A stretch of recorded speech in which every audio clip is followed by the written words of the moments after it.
This week's programme is all about heroes and villains. And as we all know, one person's hero is another person's villain. My hero is Georgie Derry. From a history point of view, Martin Luther King. My hero would be Tom Cruise. Present day, I would probably say Michael Jackson. God. My heroes are Liverpool football team. Don't really have any heroes. As a villain, Ian Paisley. the IRA. I see Gaza, or Paul Gascoigne, as a villain. I think William of Orange is a villain because he was so cruel to the Catholics. Guy Fawkes would be a bad in history. Henry VIII because he had so many wives, and I'm a bit of a feminist and I don't really approve of that. Now, it's not 1690 yet, it's 1660. Ireland is in the hands of the Protestants. There are a few Catholic landowners left and a large number of small tenant farmers. Cromwell has died, and with him the only time England was ever a republic. What happened next was Charles II was asked to be king, and he was the son of the man, Charles I, that they just executed. Now, you'd have thought he'd have said, no chance, look what you did to my dad. But no, he jumped at it. He promised Parliament more power. They believed him, and this was called the Restoration.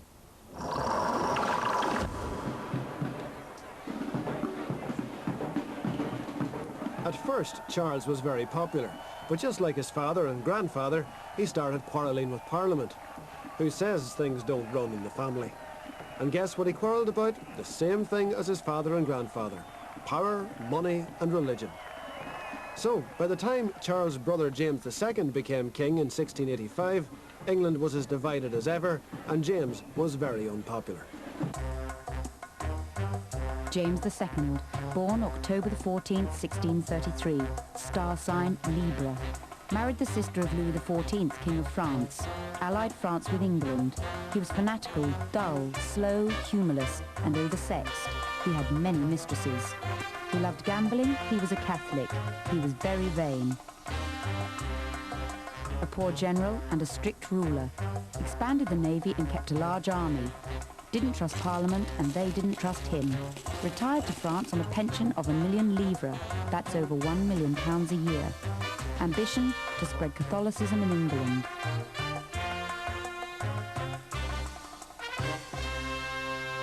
James tried to introduce forms of religious toleration. The Catholic Irish landowners hoped that James would give them back their land, and James strengthened the army and made Catholics officers, and Catholics were given positions on town councils.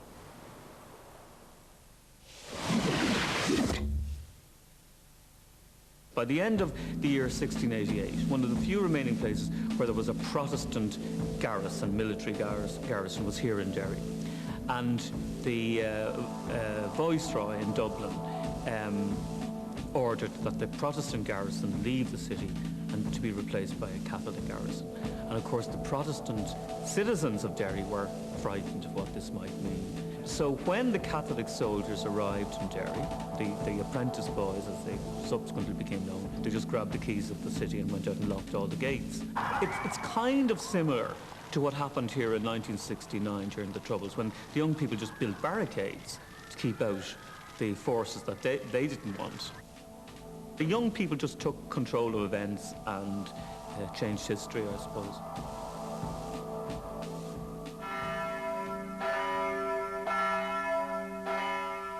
Alarm bells began to ring in the English Parliament. James II was trying to make England Catholic, and sure as anything he would start persecuting Protestants, just like Louis XIV was doing in France. France. Now, where did France fit into this? Well, after all, France was the most powerful country in Europe. Its leader was King Louis. No, not that King Louis out of the Jungle Book. Louis XIV, Roi du Soleil. Ooh-ah. Louis XIV, born September the 5th, 1638, star sign Virgo, known as the Sun King. He was an absolute monarch in every sense of the word. He wanted France to rule Europe. He tried to bring the Netherlands, well, all the tulips from Amsterdam. Germany must have been the beer and sausages, and Italy, well, he loved the sunshine and spaghetti, and the French control. Constantly quarrelling with the Pope. He was a workaholic and paid great attention to the detail of government. But he still had time to have 17 children and lots of mistresses. He had 3 orchestras. Every morning he would wash his face in warm cow's milk. Hobbies: building a magnificent palace, Versailles, ambition quite simply to rule the world.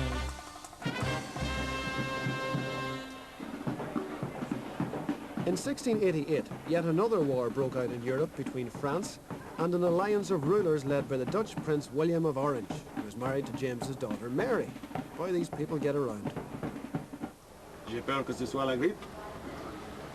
You know, it's very strange that there was so much contact with Europe in an era long before telephones and trains and planes and automobiles. In fact, probably more contact than we have today.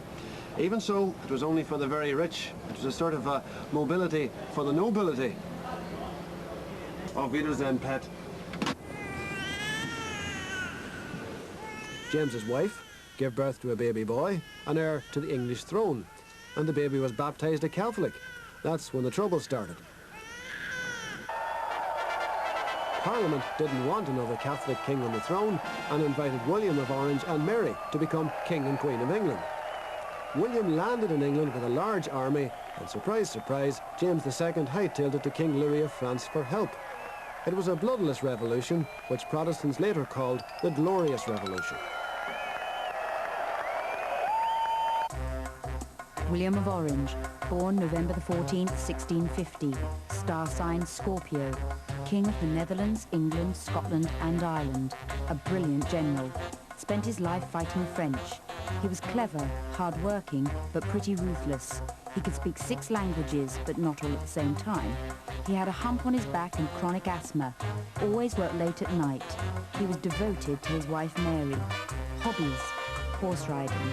He fell from his horse and died when it stepped in a molehole. Ambition to defeat France. In 1689, James II landed at Kinsale at the other end of Ireland with a French army. English MPs realised the European threat this created. If Ireland be lost, then England will follow, said one MP. "'Tis more than an Irish war. I think 'tis a French war," said another. The followers of James were called Jacobites, and those who supported William were called Williamites. So now we had 3 kings, and all of them interested in Ireland. But did any of them really care about the Irish? Well, they all had plans of their own. Louis's plan was to keep William fighting in Ireland for as long as possible. France would then be unchallenged in Europe. James's plan was to get the English throne back with the help of the Catholic Irish. William's plan was to defeat James in Ireland as quickly as possible and get England's support for the war in Europe against Louis.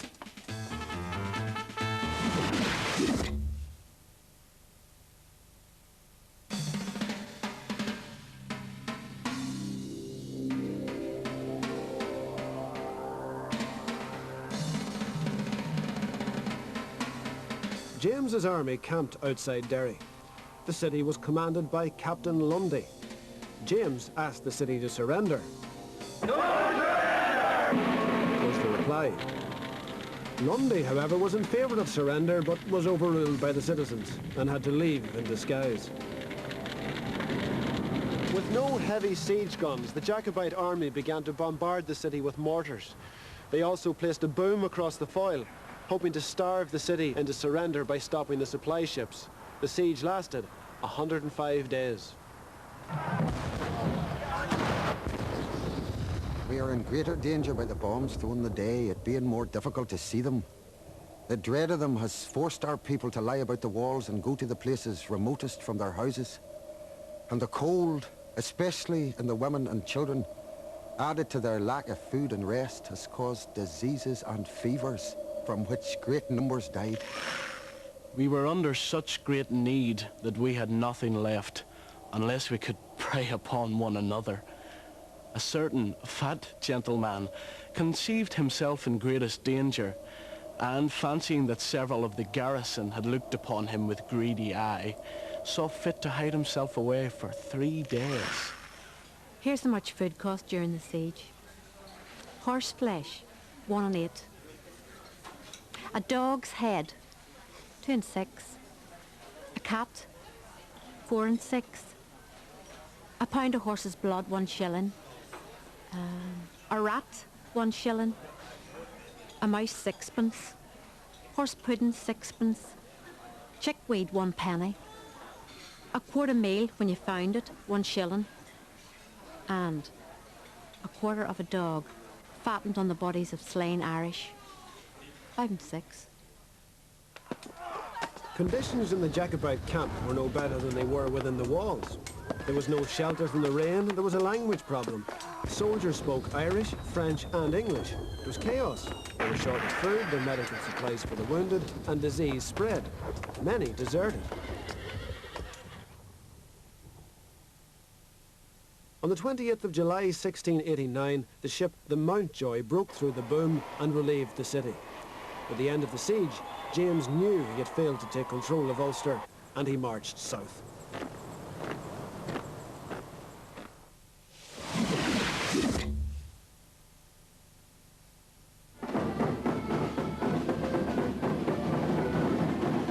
For hundreds of years now I have sat on my steed and watched with great sadness each bloody deed.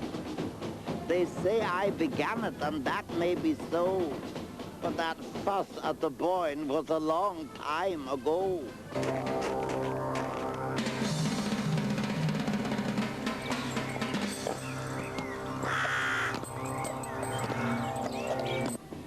And here's something else it may shock you to know. The Pope was my friend here on earth long ago. With support and arms from Pope Alexander, that's right, you heard me right, the Pope, King William of Orange, landed at Carrickfergus on the 16th of June 1690 at the head of a multinational army. The Jacobites chose to fight at the River Boyne.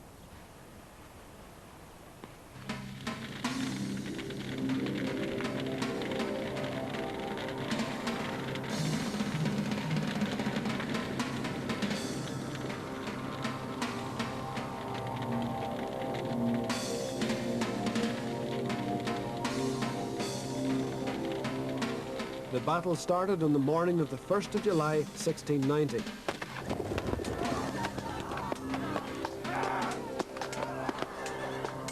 And in 2 hours, it was all over and the Jacobites were defeated.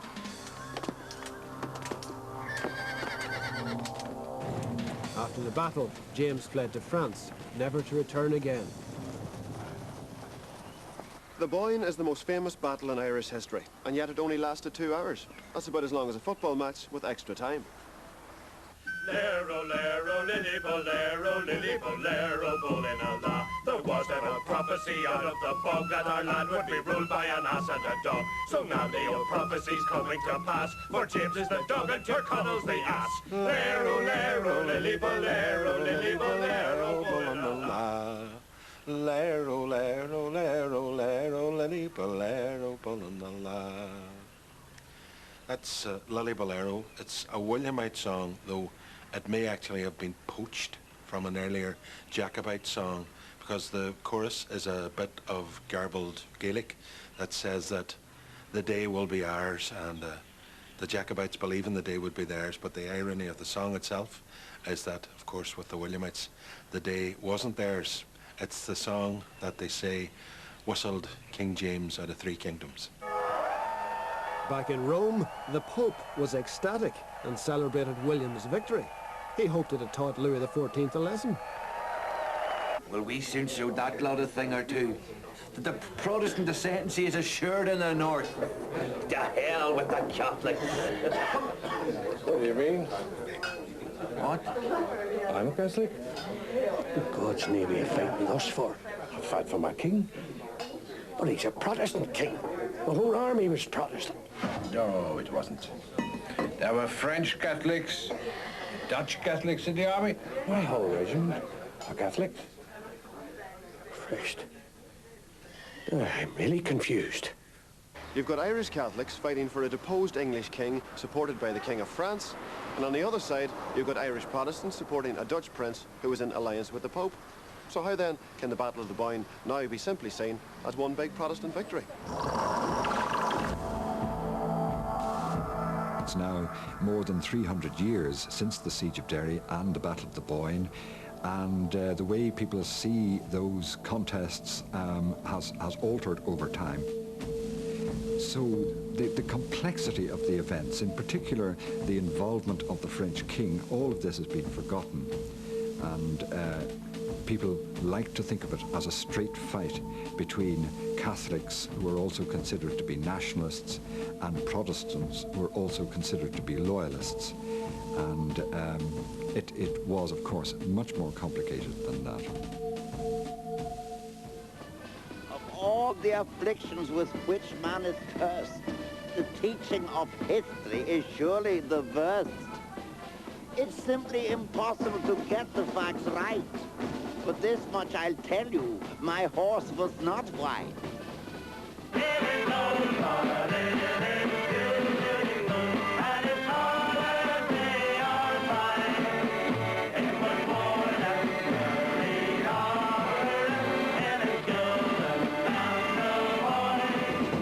And how many men know, as they march on the 12th, that I am a Celtic supporter myself? And it's on the 12th I love to wear the sash my father wore. After the Boyne, the Jacobite army under Patrick Sarsfield headed for the town of Limerick and held out against a siege by the Williamite army. But the showdown wasn't long in coming. And at the Battle of Aughrim in 1691, 7,000 people were killed, the bloodiest battle in Irish history, and the Jacobites were completely beaten.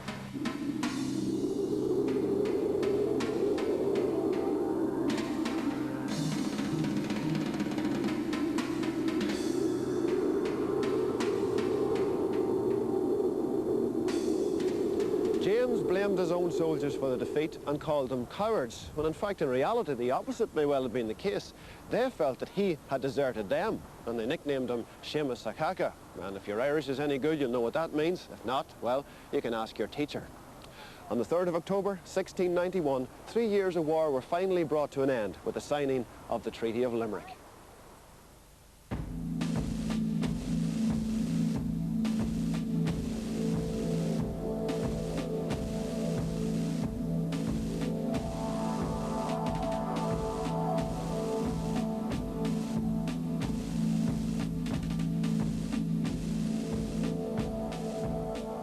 For the sake of the friendship we shared in the past, I'm begging you now in that town of Belfast, empty your minds of this sickness, this hate, before God sends vengeance, before it's too late.